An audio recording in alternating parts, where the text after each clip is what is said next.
Hey everyone and welcome to Storytime. My name is Jake and today we are going to be looking at the subreddit r/choosing beggars. So sit back, relax and enjoy some funny Reddit stories. It finally happened. Choosey plus beggar. So I, a 34-year-old, work on my cars as a hobby. I have an okay shop. I always have tinkered with stuff since childhood. A good friend I used to work with, Paul, 26, lives in the apartment and has a nice truck, rims, paint, dropped, etc. that he brings from time to time to do routine stuff or upgrades. We work on stuff together. He usually brings the parts and some beers and food. He always pays me for my time/tools regardless. His cousin Jessica, who is 24, has a BMW 5 Series and needed routine maintenance. She asked Paul to do the stuff for her. He told her that he doesn't have the tools and that I usually help him work on his truck. This part is key to the events that happened. Paul ended up calling me at work asking to help his cousin. Being a friend, I asked to leave the car at my house with the keys and parts and that I'd do it after work. So I get home yesterday and see a BMW in my driveway. I changed clothes and went out to the shop, prepped all of the stuff, jacks, tools, etc., and went out onto the driveway to pull in the car. Once inside the car, I didn't see anything. Oil, filters, belts, etc. Nothing. I just sat confused thinking it might be in the trunk. Nope. So I call Paul, he gives me her number, and this is how it went. Hello, is this Jessica? Yeah. Listen, I'm the guy who was going to work on your car. Oh, hi. What does this car need done? Did you bring the parts? Because I didn't see anything. Paul said you were going to do that. No, I will do the labor, but I don't even know what this car needs done. You need to bring the stuff to me. Paul said that you do that. Again, I do the labor, but someone needs to bring me the parts. Jessica, who is audibly upset, don't you work on Paul's truck? Yeah. So you work for Paul, and I'm his favorite cousin. You need to do the stuff on my car or I'll tell Paul. Me thinking, what? Listen, Paul always buys the parts. Also, I'm not going to sit here and argue with you. If you want this done, then you need to bring me the parts just like Paul. Otherwise, I'm just going to pull the car out on the curb and you can come get it. How much is it going to cost? I don't know what you need. If it's just an oil and filter, then you are looking at 30 to 50 bucks depending on what kind you want.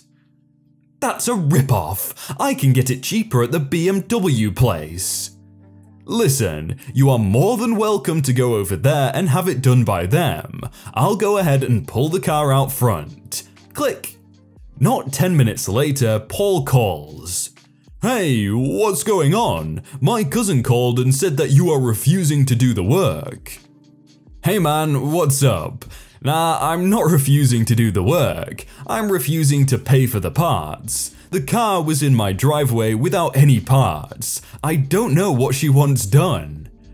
What? Ah, gah. She is dumb. I'm sorry. I'll go and drop off the parts. Sorry for the hassle. Tell her she is lucky because 10 more minutes and I was about to drive it out front and leave it there. About 30 minutes later, Paul arrives with the parts, an oil and filter, and pays me the money while apologizing again. About 45 minutes later, I text Paul and tell him to let his cousin know that she can get the car in another 30 minutes. It will be out front in case I'm not home. 30 to 40 minutes later, she arrives as I'm in my shop.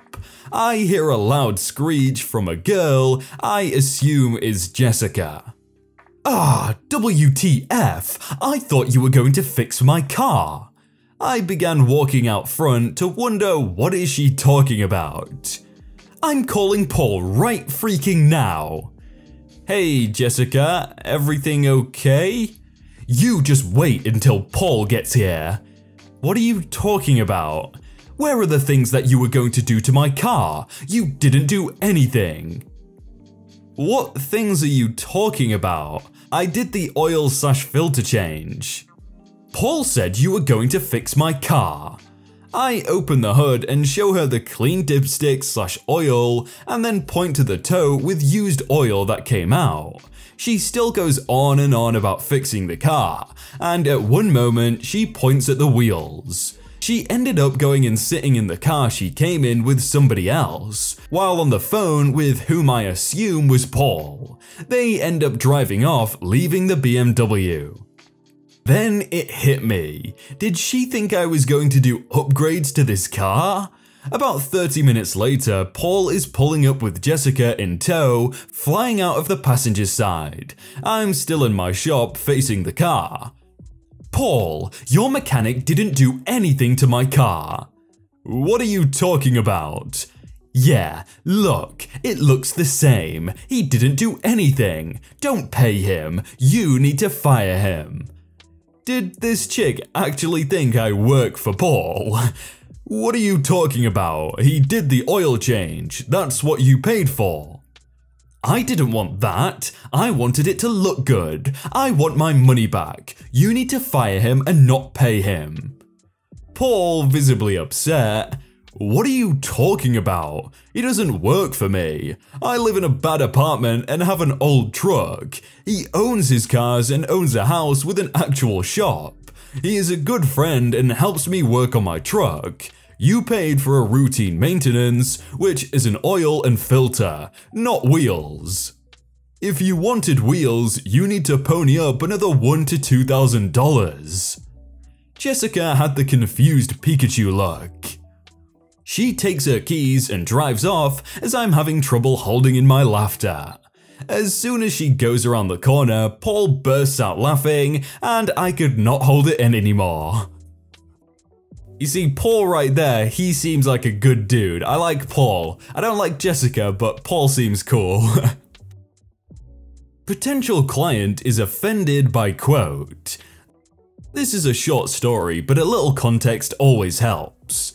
I've been running a digital marketing agency, Underdog Creative, for the last 8 years. Underdog works with clients in all shapes and sizes, from startups, small businesses, to large companies with 500+ employees. That all being said, this was just kind of a silly story, but it fits here. So I was tagged in a Facebook post by a friend. The OP was looking for someone to create a farmhouse style logo for their small business. Their description was about that brief, so I let them know I sent them a message. They said they were new to this whole graphic design thing and were inquiring on a ballpark price on how much a logo would cost. No problem, I do this all the time. We had a polite conversation. She was a nice lady looking for a logo, pretty much that simple. She continued to emphasize ballpark pricing. Again, no problemo. If it's a small operation and they don't have a lot of money, I'm always willing to negotiate price. I'd rather them come to me and have that potential business down the road as well than have them go off with Fiverr or some BS website. I also have a soft spot in my heart for small businesses. In fact, Underdog started off as a way for me to make money for groceries in college. As a student, I did logos for $20, so I can empathize. To give a frame of reference, I often quote logos at $1,500 to $2,000 for medium/large companies. But for small businesses, particularly mom and pop operations, I eat a little bit of the cost and do them a favor. I told her I could do her a logo for $250. I explained that would allow me time in the budget to do a couple of options, and that would also give me some extra padding to make some revisions, if she has any. She left me on red and then blocked me. I can't even see the post on the public thread where I was tagged. I was kind of shocked. I didn't even get the chance to explain that I can work with her on price. Oh well, I just wonder how she was expecting to pay. I think the first mistake there was responding to someone's post on Facebook. Like, most of the time that's probably gonna be expecting it for free or like $10. No good deed goes unpunished, Halloween edition. So I manage a coffee shop, but I am so far down on the totem pole that it's not even funny.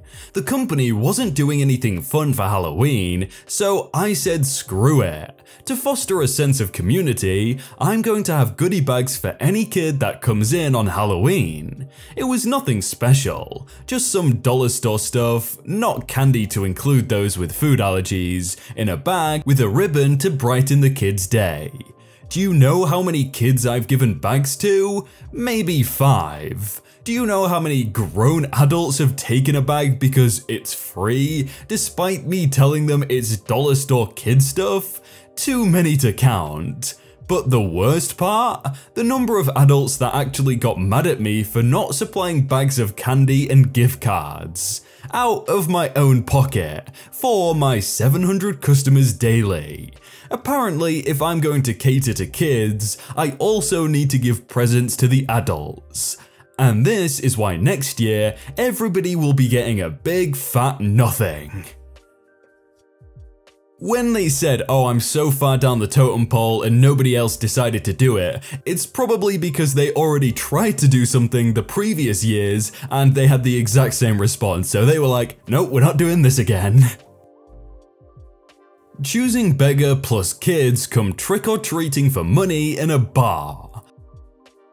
I manage a bar/restaurant located in London city area, so we get lots of city workers and bankers, 9 to 5 people. Rarely do we get any kids or under 18s.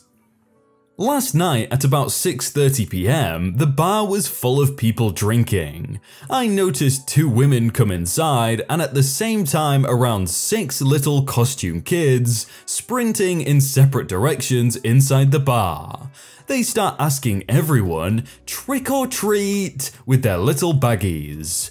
I was a bit freaked out and tried to collect myself because why in a bar? What are they doing? Until I heard coins clinking and I realized they're freaking trick-or-treating for money. Of course these bankers don't have any sweets or candy on them. So I told the lady that we had a no kids policy and to please leave. They were next to a mirror fixing their makeup. 1 second and we're leaving. So they herded up the kids and left. Is this the new way to get some change for mummy? When they said they heard coins clinking, I'm surprised any of those bankers parted way with their money, like wow. Adorable Choosing Beggar. Last night I got the cutest Choosing Beggar ever. I opened the door to this little guy who can't be more than 2.5, who is standing at the door in a lion costume. Mum is standing at the end of our driveway, so he must have toddled up by himself. He starts barking at me, which was confusing, but I roll with it. Then he walks into my house, hands me his trick-or-treat bag, it's empty so I figure we are his first house, and he sits down cross-legged in front of our candy bowl. Then he starts sorting my candy. Nope, nope, ooh yummy, nope, yup. He's got a discard pile and a keep pile going, so I called down to his mum that she might want to come get him. No way am I touching someone else's kid.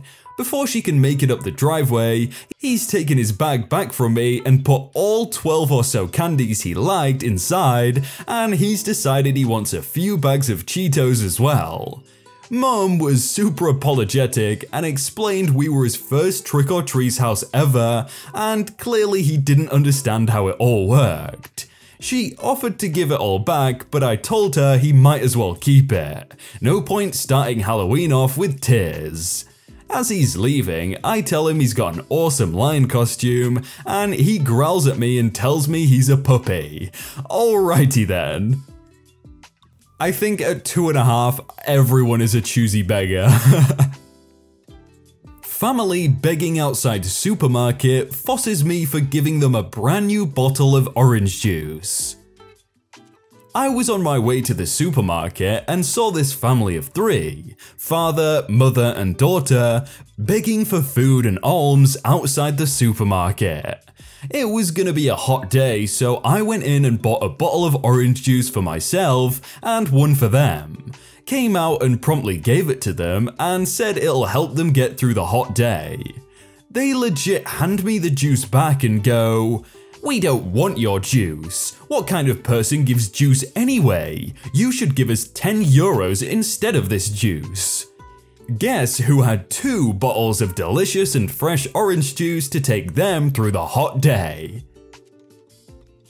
Someone pointed out in the comments that it's a cottage industry and you can make £500 a day in good spots. Like, you should not give people money, you should just give them food if they want food and stuff like that. Hey everyone, I hope you all had a really good day and that you enjoyed that video. If you want to check out some other videos, then click on screen right now or check out the playlist down below. If you enjoyed that video, then please do leave a like. And if you want to submit your own stories, then you can do so by joining the Discord in the top link in the description. But thank you so much for watching and I will see you very soon.